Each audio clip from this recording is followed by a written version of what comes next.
Доброго времени суток, дорогие телезрители! В эфире НВК Саха, программа про авто 14. Мы обсуждаем темы и поднимаем вопросы, которые касаются безопасности дорожного движения.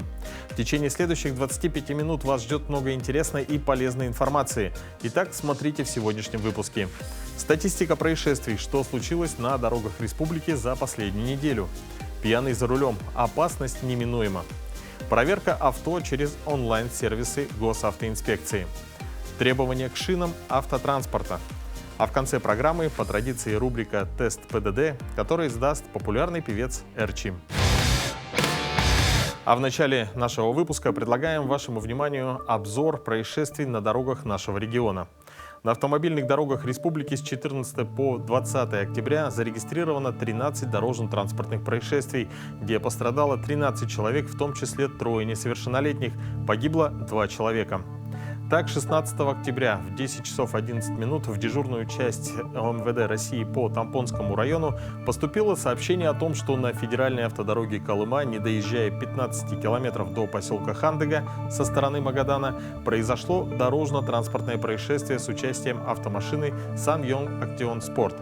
Предварительно установлено, что водитель 1984 года рождения, управляя автомашиной около 10 часов на 415 километре федеральной автодороги Колыма, не справившись с управлением, допустил съезд транспортного средства на левую обочину дорожного полотна по ходу движения, где автомашина въехала в растущие деревья на обочине дороги. 17 октября в 9 часов утра в дежурную часть МВД России по Алданскому району поступило сообщение о том, что на нерегулируемом пешеходном переходе вблизи нерегулируемого перекрестка неравнозначных улиц Мегино-Кангаласская и Октябрьская произошло дорожно-транспортное происшествие – наезд на пешехода. Предварительно установлено, что водитель 1977 года рождения, управляя транспортным средством Toyota Carina, двигаясь по улице Мегино-Кангаласская, вблизи дома номер 5, не уступил дорогу несовершеннолетним пешеходам, двигающимся по нерегулируемому пешеходному переходу. Тем самым совершил наезд на несовершеннолетних пешеходов 19 и 20 годов рождения. Проведенное медосвидетельствование показало, что водитель был трезв, но проверка по базе госавтоинспекции показала, что он не имеет водительского удостоверения. По факту ДТП проводится проверка. Автомобиль – это имущество собственника автотранспорта. Его покупка требует внимания и осмотрительности со стороны покупателя. Как проверить историю, юридическую чистоту автомобиля через онлайн-сервисы госавтоинспекции, смотрим в нашем сюжете. С появлением интернет-технологий жизнь автолюбителей в плане получения различных услуг по линии госавтоинспекции стала намного проще. С момента введения интерактивных сервисов в стране было обработано более миллиарда обращений к онлайн-сервисам. И это объяснимо, ведь не выходя из дома, всего в несколько кликов можно получить сведения об автотранспорте, водителе, штрафах и так далее. И как показывает статистика, сегодня интерактивными сервисами на сайте ГИБДД РФ обрабатывается до 40 тысяч запросов в минуту. Онлайн-сервисы ГАИ это у нас, в принципе, можно проверить через сайт госавтоинспекция.ру, где возможно выбрать выделенное окошко для проверки транспортного средства. Также можно проверить не только транспортное средство, но и, в принципе, можно проверить и через водительское удостоверение свои штрафы, ну и также на транспортное средство можно проверить также на наличие административных штрафов. Также на сайте госавтоинспекции можно узнать места установки камер, видео, фотофиксации. Также популярностью пользуется раздел проверки водителей. Введя номер водительского удостоверения, можно узнать его статус. Простота и удобство сервиса привлекают все больше граждан, и нужно заметить, что развитие и отлаженная работа онлайн-сервиса – это не только комфорт и удобство для граждан, но и содействие общей безопасности дорожного движения. Как мы все знаем, нетрезвый водитель за рулем – потенциальный преступник. И сегодня на эту тему мы поговорим с Владимиром Ощепковым, инспектором отделения пропаганды и безопасности дорожного движения Управления госавтоинспекции МВД по Республике Саха-Якутия. Владимир, добрый вечер.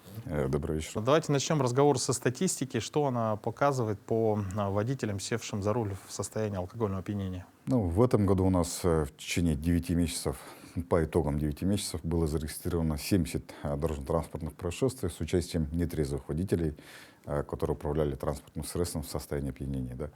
По сравнению с прошлым годом, у нас в прошлом году было зарегистрировано 75 дорожно-транспортных происшествий с участием нетрезвых водителей. В этом году у нас, к сожалению, погибло 15 человек при дорожно-транспортных происшествиях с пьяными водителями, ну а в прошлом году было 18 человек.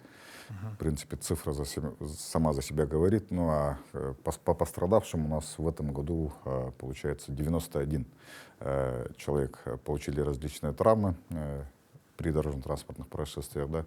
Ну а в прошлом году было 98. В принципе, цифра сама за себя говорит, уже у нас количество и дорожно-транспортных происшествий стало чуть-чуть поменьше, да, ну и также по пострадавшим, да. Ну а по погибшим тоже, в принципе, на 3 человека уже у нас как бы разница есть, но в любом случае дорожно-транспортное происшествие с участием нетрезвых водителей, ну, имеет место быть. Мгм. Ну, судя по статистике, действительно, эта проблема очень насущная, да, и действительно водители в состоянии алкогольного опьянения очень опасны. Ну, вот если такой образ пьяного водителя, да, привести, вот чем опасен пьяный за рулем? Ну, в принципе, само состояние нетрезвого человека, да, это уже говорит само за себя. То есть нетрезвый человек, он уже, можно сказать, полноценно не воспринимает всю ситуацию, которая, в принципе, идет, да, но тем более он, севший за руль в состоянии опьянения, он уже не оценивает, в принципе, дорожную обстановку, поэтому он может запросто, ну, потерять внимание там на дорогу, да, грубо говоря, ну и, соответственно, также может потерять внимание, там, проехать на запрещающий сигнал светофора, либо уже, если сильное состояние опьянения, то он, в принципе, уже, можно сказать, сам собой-то не управляет, а тут он еще сел за руль и пытается куда-то поехать. Это уже говорит само за себя, и в любом случае нетрезвый водитель, он попадает как минимум в дорожно-транспортное происшествие в любом случае.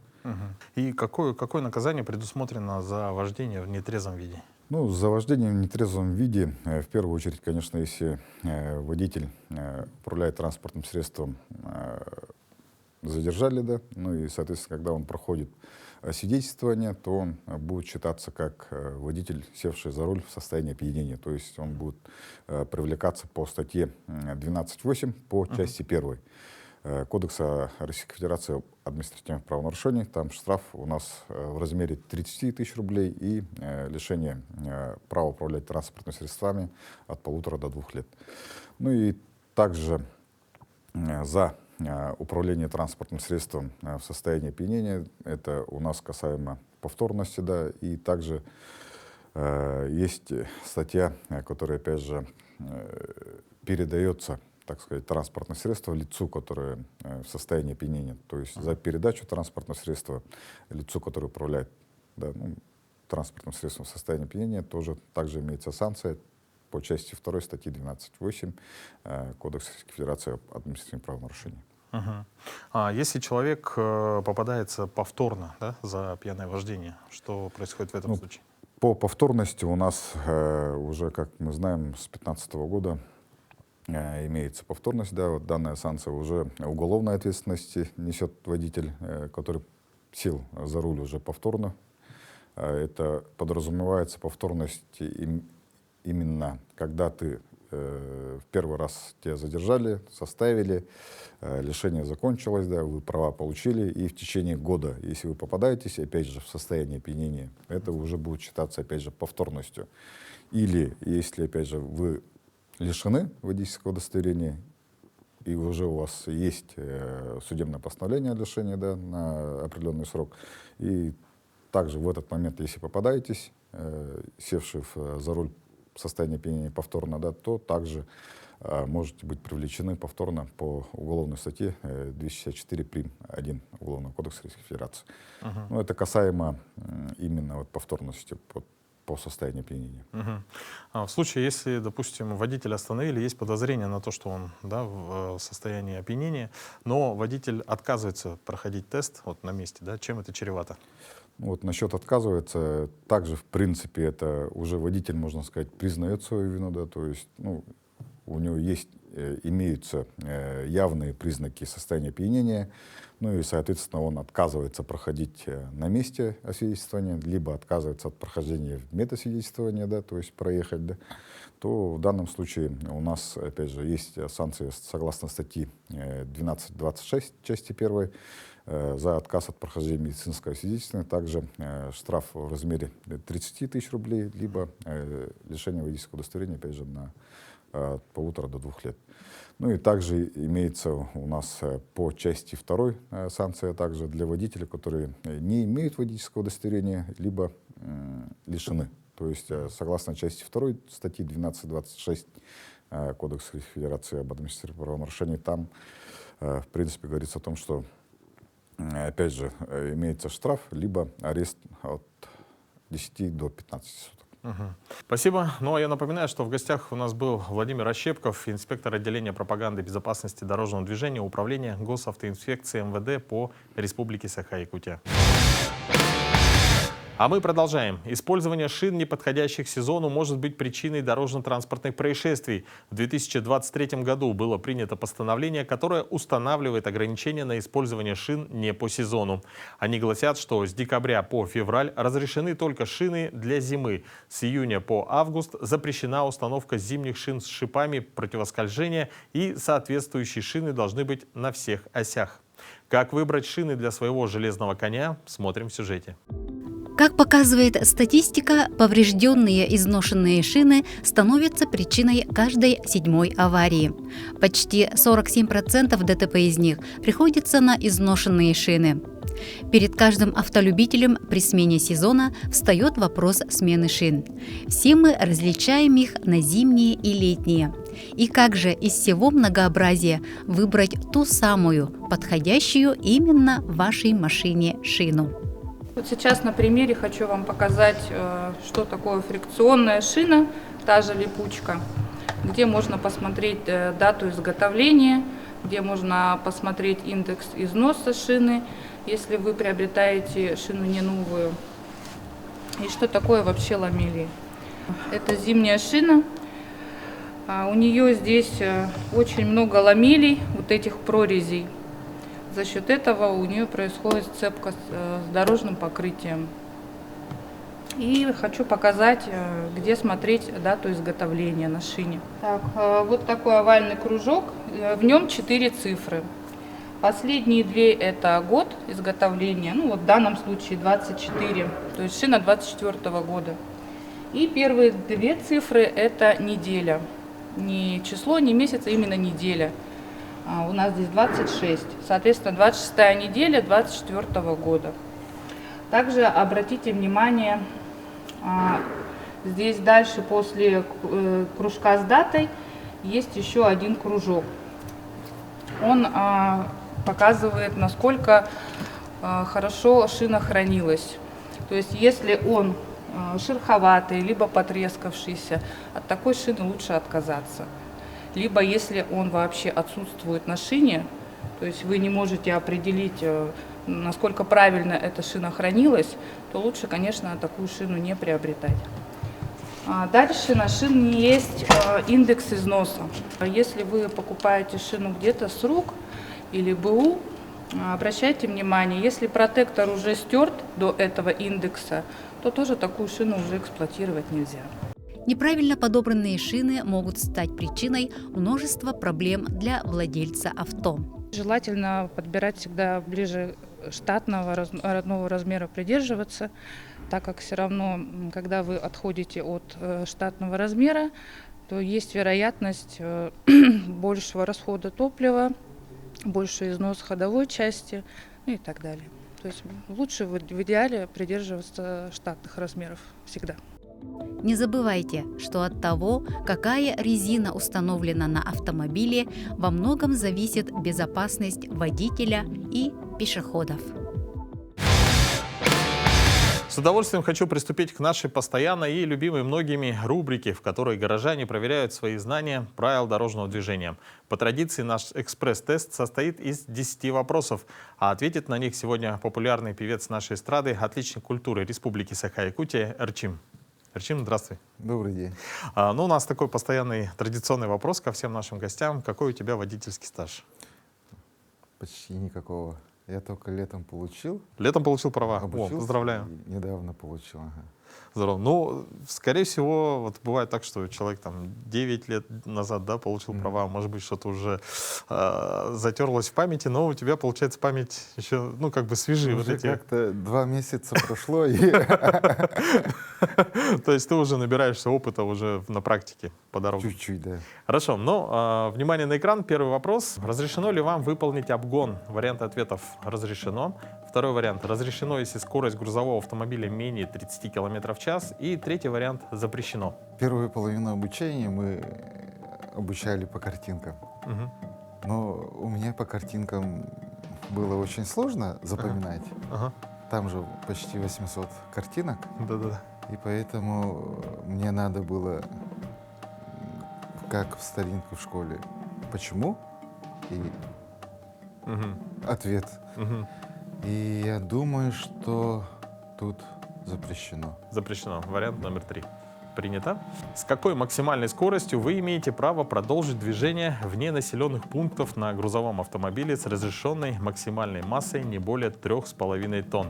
Варианты ответов: 60 км в час, второй вариант — 70 км в час и третий вариант — 90 км в час. Разрешенная максимальная скорость для легковых автомобилей вне населенного пункта — это 90 километров в час. А если это максимально не более, то 90 километров. 90 км в час. Принято. Третий вариант. Следующий вопрос. Разрешается ли вам выполнить разворот? Варианты ответов: разрешается. Второй вариант: разрешается только по траектории А. Третий вариант: разрешается только по траектории Б. И четвертый вариант: запрещается. Разворот разрешается по траектории А. Разворот разрешается по траектории А. Вариант Что номер Б 2. это по пешеходному проезжает. Или нет? Там чуть дальше пешехода, да? Ну давайте. А. По траектории А. Вариант номер 2. Принято. Какую ошибку совершает водитель, въезжающий во двор? Варианты ответов: поворачивает в зоне действия знака движения прямо. Второй вариант: поворачивает, не включив указатели поворота. И третий вариант: совершает обе перечисленные ошибки. Поворотники не включены. Движение прямо не запрещает въезд во двор. Поворачивать, не включив указатели поворота. Вариант номер 2. Принято.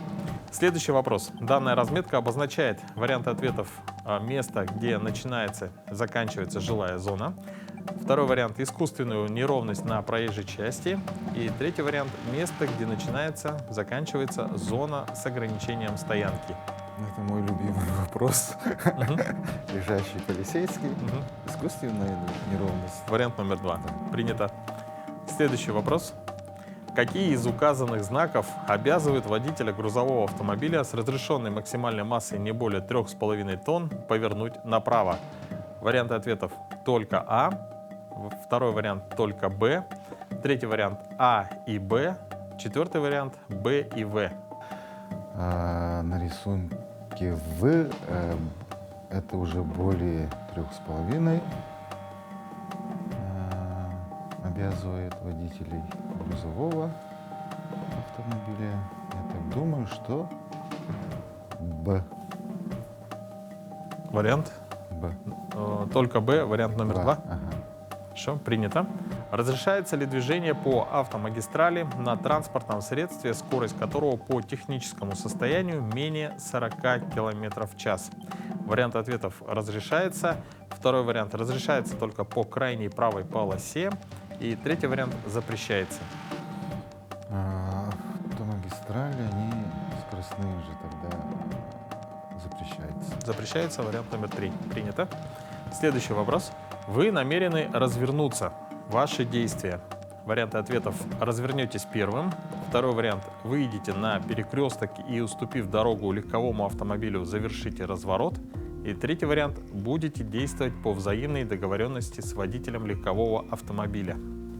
Выйдите на перекресток и, уступив дорогу легковому автомобилю, завершите разворот. Какой вариант? Второй. Вариант номер 2? Мгм. Принято. Следующий вопрос. В каком месте вам можно остановиться? Вариант ответов только В. Второй вариант А и В. Третий вариант Б и В. И четвертый вариант в любом из указанных. Это вне населенного пункта. Давайте только В. Первый. Только В? Мгм. Первый вариант. Принято. Следующий вопрос. Можно ли вам перестроиться на соседнюю полосу? Вариант ответов можно. Второй вариант можно, если грузовой автомобиль движется со скоростью 30 км в час. И третий вариант нельзя. Тут реверсивное, тут показывать нельзя.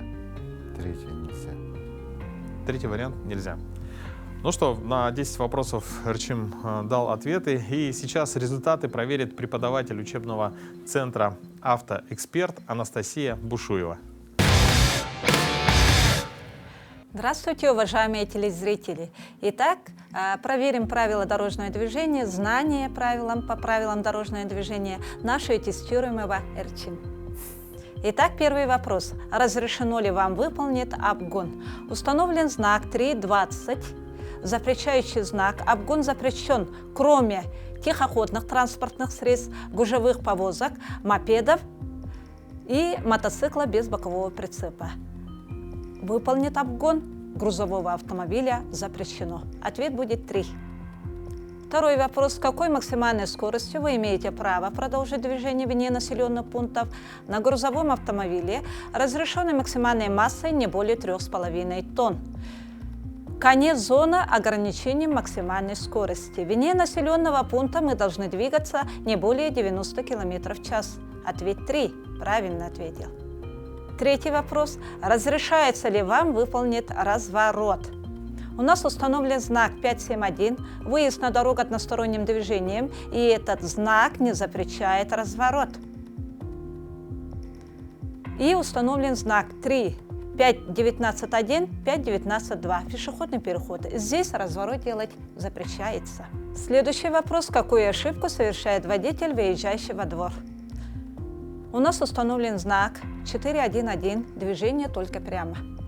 Если этот знак установлен за пересечением проезжей частей, этот знак не запрещает во дворы направо или другие прилегающие территории. То есть грузовой при повороте направо своевременно должен показать указатели поворота. Он, поворачивает, не включив указатели поворота. Ответ верный. Данная разметка обозначает, здесь установлена разметка горизонтальная 1.25 и обозначает искусственную неровность на проезжей части. Ответ 2. Какие из указанных знаков обязывают водителя грузового автомобиля, разрешенной максимальной массой не более 3,5 тонн, повернуть направо? А. Знак 571 – выезд на дорогу односторонним движением. И этот знак не обязывает поворачивать направо. Б. Знак 4.1.2. Поворот только направо, и он обязывает поворачивать направо. В. Направление движения для грузовых автомобилей, разрешенной максимальной массой более 3,5 тонн. Но здесь обязывает поворачивать направо только знак Б. Ответ 2. Разрешается ли движение по автомагистрали на транспортном средстве, скорость которого по техническому состоянию менее 40 км в час? Автомагистраль – это единственный дорожный знак, который имеет зеленый свет, обозначенный знаком 5.1. По автомагистрали запрещается движение пешеходов, мопедов, а также других тихоходных транспортных средств, скорость которых менее 40 км в час. Поэтому запрещается. Ответ 3. Вы намерены развернуться. Ваши действия. При определении проезда перекрестков водители должны руководствоваться правилом правой руки. При повороте, при развороте мы должны уступить дорогу транспортным средствам, которые будут от нас справа. Поэтому здесь работает помеха справа. Выйдем на перекресток, уступив дорогу легковому автомобилю и завершаем разворот. Ответ здесь был правильным. В каком месте вам можно остановиться? Остановка и стоянка вне населенного пункта производится только на правой стороне дороги или на обочине. Мы правильно сделаем, если остановимся по траектории В. Ответ 1. Правильно ответили. Можно ли вам перестроиться на соседнюю полосу? Установлен знак 5.8 «Реверсивное движение». Красный сигнал светофора запрещает движение по данной полосе, поэтому нельзя. Ответ будет 3. Итак, сегодня у нас Эрчим правильно ответил на все вопросы. И я хочу обратиться всем водителям, проявлять уважение всем участникам дорожного движения, соблюдать правила дорожного движения. От этого зависит наша безопасность и безопасность окружающих нас людей. Вот и подошла к концу наша передача. Дорогие телезрители, будьте бдительны, соблюдайте правила дорожного движения и берегите себя. До новых встреч в эфире.